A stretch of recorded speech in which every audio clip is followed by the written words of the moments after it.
Hello, hello. How are you? How are you feeling? How are you doing? How are you? I just want to take a moment to begin this call in prayer for all of those who are suffering all over the world. It is September 2nd.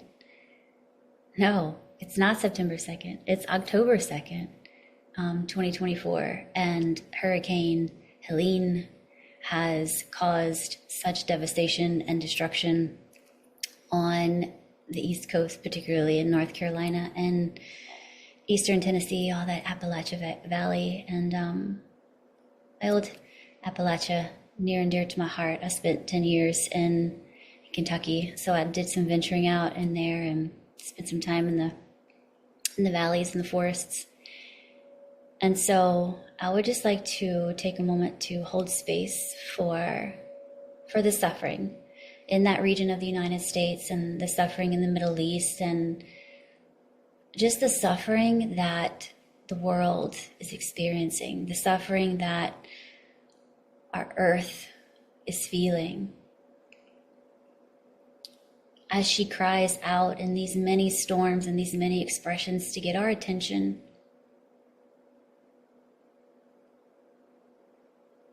And as many ancient teachers teach, as above, so below, as without, so within. So she and her expressions are just reflections of what we are feeling and experiencing inside of our bodies, and vice versa, because we are connected and that is what we share. So just take a minute to hold space for the suffering. Hold space for your suffering.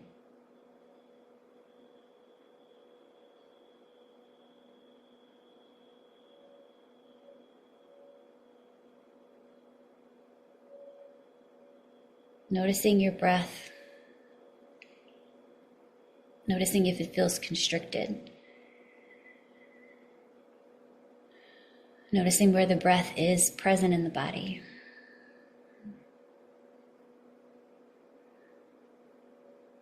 Maybe you make those inhales and exhales a little deeper and a little longer.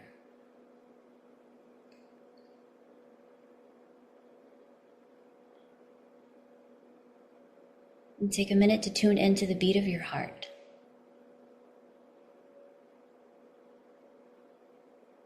Feel its pulse.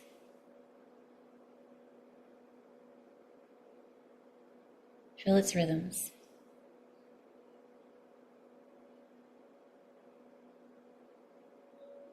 What's its deep-rooted desires? What are its yearnings? What is this heart yearning for, burning for?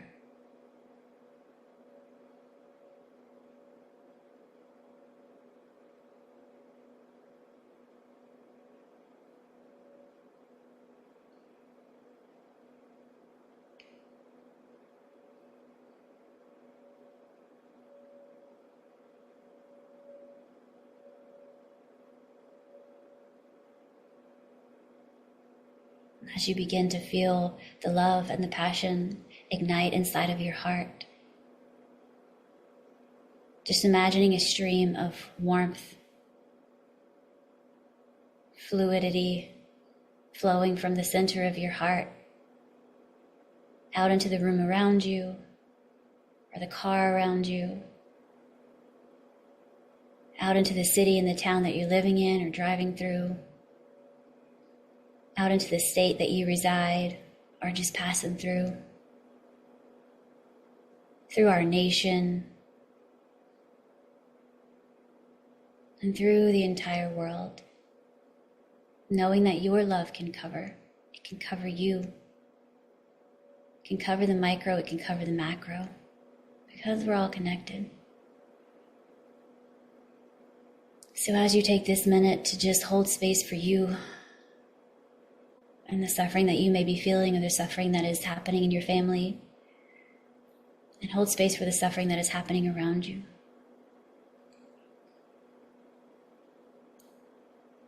Take another breath in through the nose. And slowly let it go through the mouth.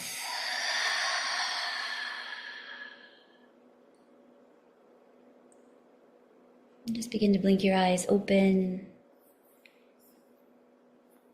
So thank you. Thank you for that. Because I know the Bible says that whenever two or more gather within my name, same intention, same prayer, same thought, healing and change happens. So thank you for that. But anyway, tonight's food for thought. Here we are in another eclipse and new moon. And there's a lot of interesting energies going on. And I love to do these food for thoughts to connect the different teachings that I love to look at and the way I see it. And so there's a Sanskrit word. I love Sanskrit because it's like one word, this one sound, this one resonance can create like a whole feeling inside the body. And so like these Sanskrit words, like for me, they're activating and they invoke something. And the word that I want to mention tonight is sahaja. Sahaja. And that translates to the spontaneous flow of life. The spontaneous flow of life.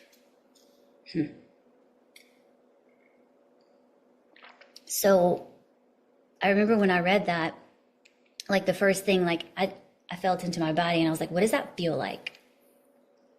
Sahaja. The spontaneous flow of life. And whenever I say the word sahaja, it makes me want to just, like go with it. Sahaja. But whenever I say the spontaneous flow of life, I'm like, spontaneous.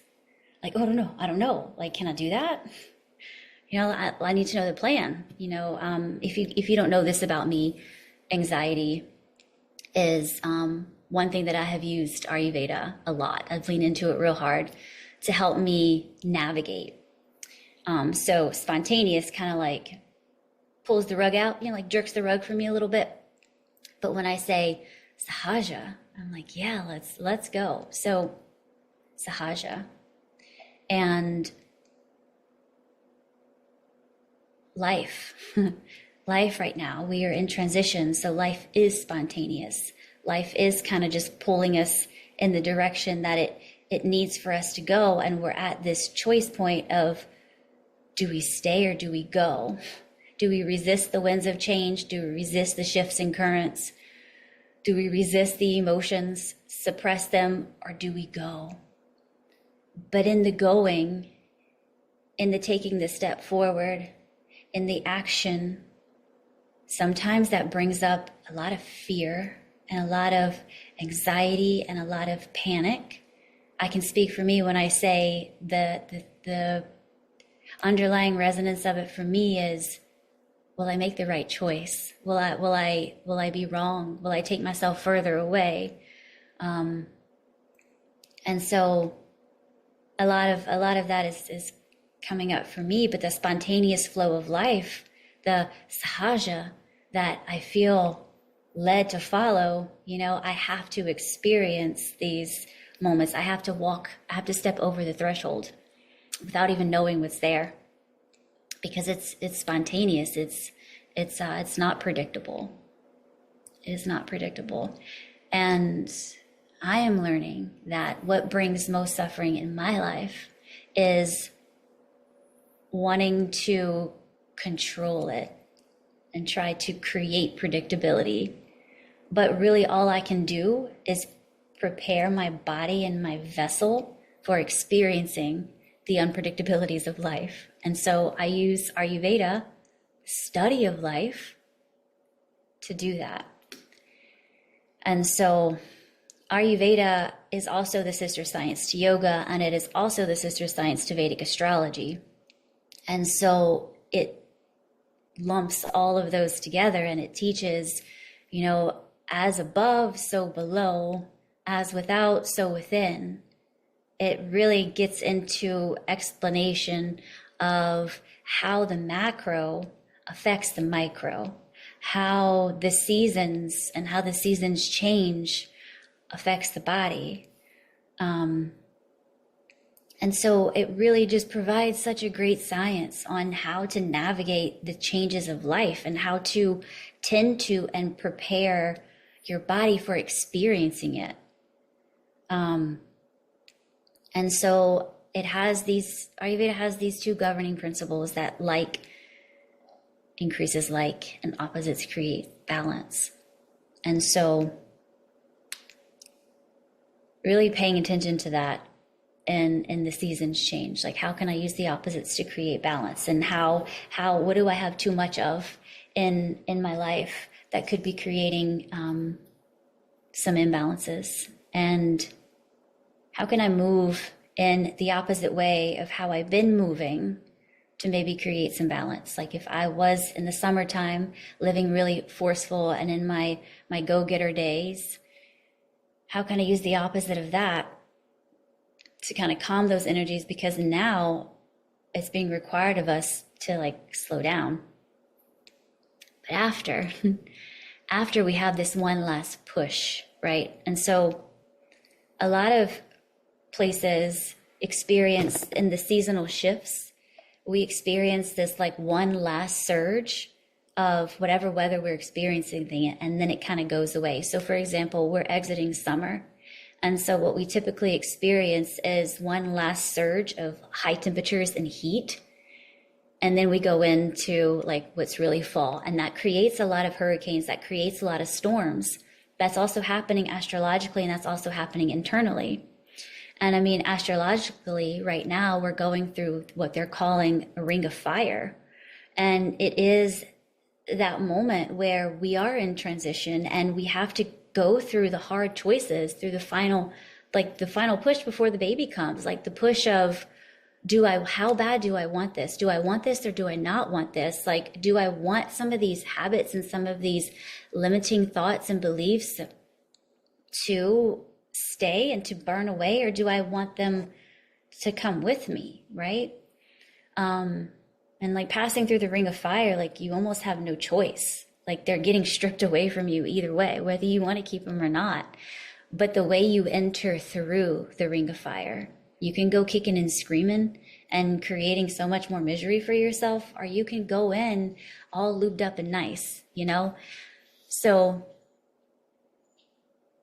yeah, the ring of fire, you know, so we can go with the spontaneous flow of life that is taking us through the ring of fire, or we can resist it. But either way, we're going through it. And so, you know, Ayurveda teaches some practices that you can use to take care of the container that's going to experience that. And really tuning into what you need physically, emotionally, mentally, spiritually, like what is it that you need, you know, to create the balance. And so I can share right now, for me, like I'm really needing to cool my body and cool my emotions. Yeah, the temperatures have dropped a little bit here, but I'm feeling the emotional heat. Because yeah, I got a little bit of resistance. Like some of these thoughts and beliefs that are being challenged right now, and I know I have to let go of because I see how they're limiting me. But in ways, they have also kept me safe. They have also like protected me. They were this shield. So there's this element of where I feel, you know, vulnerable and unprotected without them. But, you know, I know, like there's a knowing within me that I am being divinely guided. But still, I'm experiencing the fear of it. So yeah, so some things that I'm doing is I'm really sticking to tuning into my breath. Like throughout the day, for me, it's clenching of my jaw. So I'm really tuning into what my jaws are doing, what my feet are doing, and what my hands are doing. Because during the transition right now, I feel like I'm gripping and I'm hanging on. in a sense of to try to control of like, oh, it's so hot, I don't want to go through it, but I'm going, and like that, don't take me. So I check into that. And if there's any tension that I'm feeling, I feel it, but I breathe into it. I deepen my breath. And I let it go. Warm beverages or room temperature beverages, not drinking much cold stuff. I don't know about you guys, but like with the dryness of the air, I've been feeling really cotton mouth. Like I can't hydrate. So warm beverages are more hydrating than cool beverages. So taking that in. Right now I have peppermint and ginger because the heat has my stomach feeling really warm. And I know whenever I'm seeking like grounding, I reach for cheese. So I had cheese on my pizza, cauliflower crust pizza, but I had cheese on a pizza. Anyway, what else am I doing? Oil massaging, like really getting into the body, touching the body, because the sense of touch is related to earth. Incense, I've been lighting like Palo Santo and just smelling it, or anything that you want to smell. Light a candle, but something that smells good for you is really grounding and helps you let go of that resistance. Let's see, where else did I want to go with it?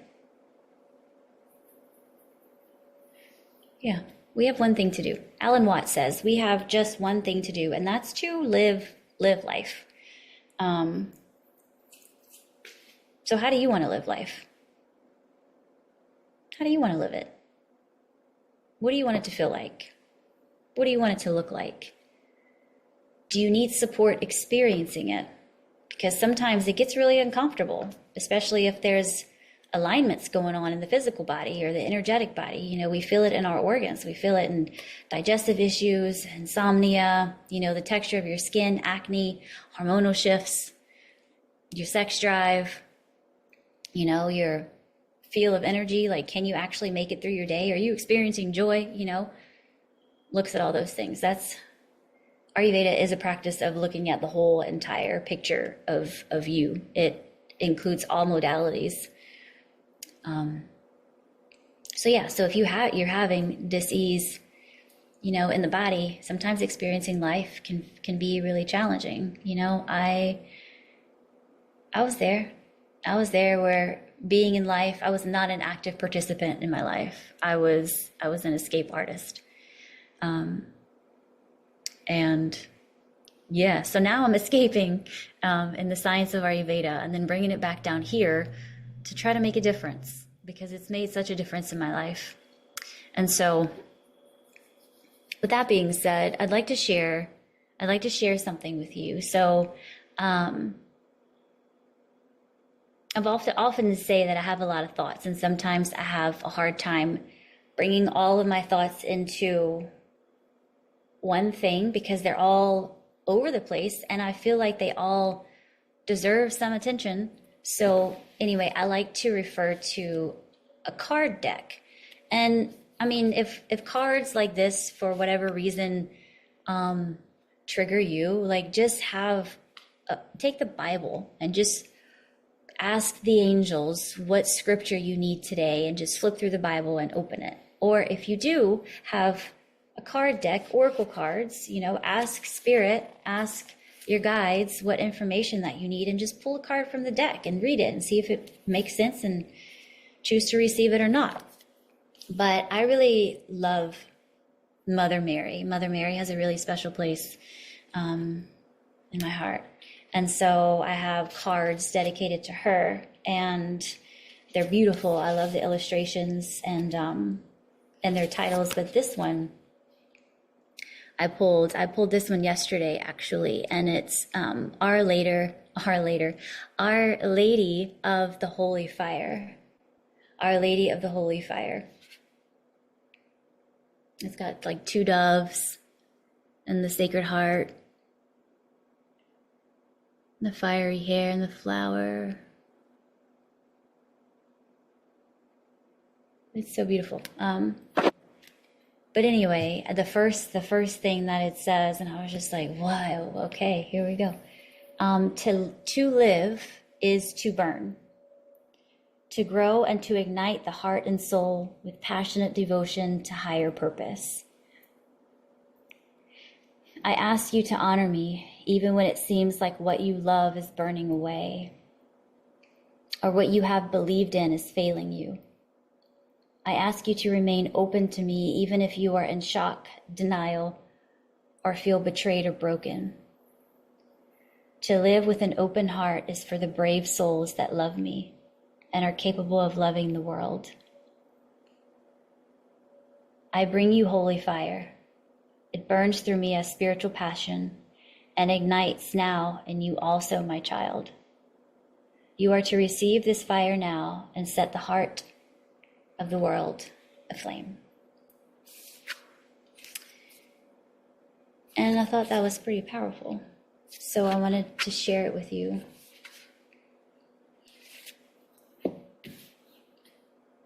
So thank you all for tuning in. Continue sending love and prayers for all of those who are suffering, and even for yourself. And if you need any support experiencing life, let me know. Love you guys.